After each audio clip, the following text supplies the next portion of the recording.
Without commitment, you'll never start. But more importantly, without consistency, you'll never finish. It's not easy. If it was easy, there'd be no Kerry Washington. If it was easy, there'd be no Taraji Henson, P. Henson. If it were easy, there'd be no Octavia Spencer. But not only that, if it were easy, there'd be no Viola Davis.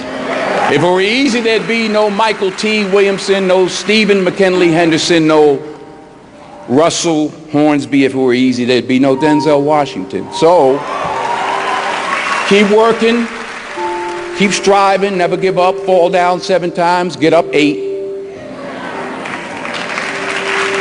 Ease is a greater threat to progress than hardship. Ease is a greater threat to progress than hardship. So, keep moving, keep growing, keep learning. See you at work.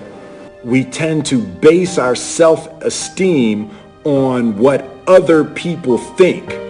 And that's not really self-esteem. Self-esteem is supposed to be how we feel about ourselves. And I was just saying how dangerous it is to allow other people to determine how you're going to feel about you. And it's kind of like looking into a broken mirror. You're going to look in a broken mirror and then change your face to try to look good in this defiled, busted, broken mirror. And it just, other people's opinions is a really shitty way to determine how we feel about ourselves. You'll never see a U-Haul behind a hearse. I'll say it again. You'll never see a U-Haul behind a hearse. Now, I've been blessed to make hundreds of millions of dollars in my life. I can't take it with me, and neither can you. So it's not how much you have, it's what you do with what you have. And we all have different gifts. Some money, some love, some patience, some the ability to touch people. But we all have it. Use it. Share it. That's what counts. Not what you're driving, not what you're flying in, not what kind of house you bought your mama. Dreams without goals are just dreams. And they ultimately fuel disappointment. Goals on the road to achievement cannot be achieved without discipline and consistency. I pray that you all put your shoes way under the bed that night so that you got to get on your knees in the morning.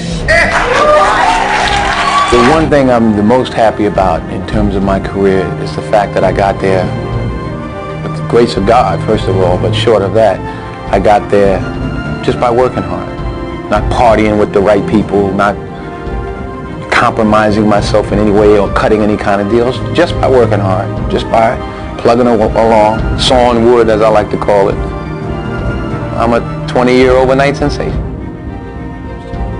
I don't get life mixed up with making a living. I was there for all 4 of my children being born. When the first one was born, I recognized the difference between life and making a living. Their life, our family is life. Acting is making a living. What do you think the biggest difference between doing a play and doing, it's a cliched question, but I'd be interested to know your answer. I think a part of what Viola just said is that you get to dig deeper and you get another day. Right. And you get the energy. Mm-hmm. You do a movie and there's 200 people that are used to it and they don't care and everybody's doing their job and it comes in a theater somewhere and you're picking your nose at home somewhere, clipping your nails. There's no energy. Right. When I was on Broadway 5 years ago with Julius Caesar, I made a decision to sign autographs every night. I don't know what I did. Yeah, it ain't happening this time. No. Only as I rub my knees, only because my knees are bad, it's hard for me to stand. But. And why did you decide to do that? Well, I wanted to say thank you. It was my way of saying thank you. And the first night, it was like 5,000 people out there. I said, okay, wait a minute. Everybody who has playbills from our show.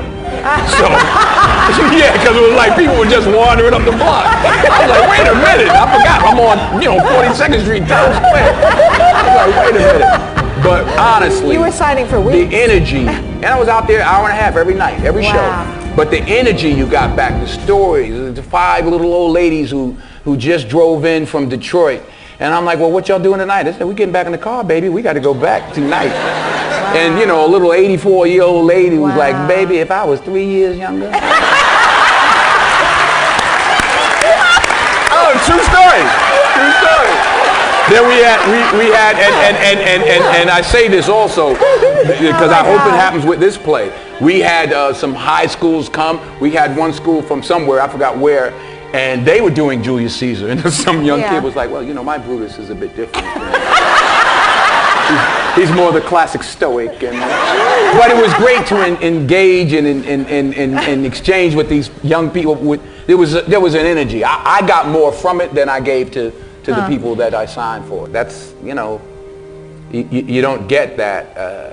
You know, the odd thing about success in film is the budgets get bigger, you make more money, but they become more formulaic. Yes. So you don't get the opportunity. So God willing, if I stay around long enough, this is what I'm going to be doing. You know, you're always affected by opinion, but the more opinions there are of you, of me, the less I look at them, because I just can't live my life based upon what other people think about me. So I can't concern myself too much with what other people think. You know, it's just not healthy. I don't think I could continue to do what I do if I was constantly worrying about what somebody thought about it. And anything you want good, you can have. So claim it. Work hard to get it. When you get it, reach back. Pull someone else up. Each one, teach one. Don't just aspire to make a living. Aspire to make a difference. You don't have to compromise yourself. You know, if there's something you don't feel good about, then don't do it. The most important choices I've made was to say no. And I've said no many a time to films that I just didn't, especially early on, I just didn't feel comfortable with. There was one script that was brought to me, I called it The They Couldn't Kill. Because they were like, he was accused of raping this white woman in the 40s, and they tried to hang him, but he didn't die. And they tried to electrocute him. And they were like, it's a comedy. I'm like, it ain't funny to me.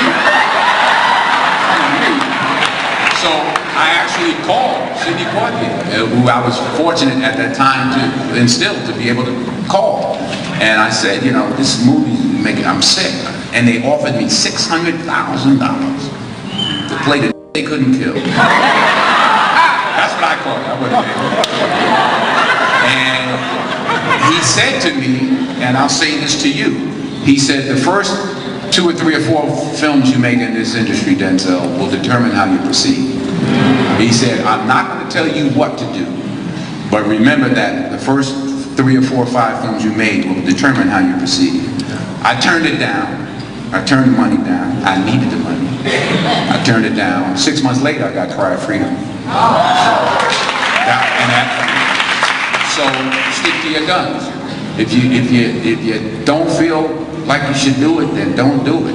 Because you don't want to be, you don't want to be a negative energy on the set. That's how I feel. So I'm like, I ain't doing this because I'm going to slap somebody the second day.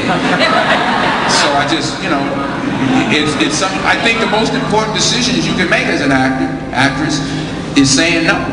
Is saying no. You don't have to take your clothes off. If you don't want to, then don't do it. Number 1, put God first. Put God first in everything you do. Everything that you think you see in me, everything that I've accomplished, everything that you think I have, and I have a few things, everything that I have is by the grace of God. Understand that. It's a gift. In everything you do. If you think you want to do what you think I've done, then do what I've done.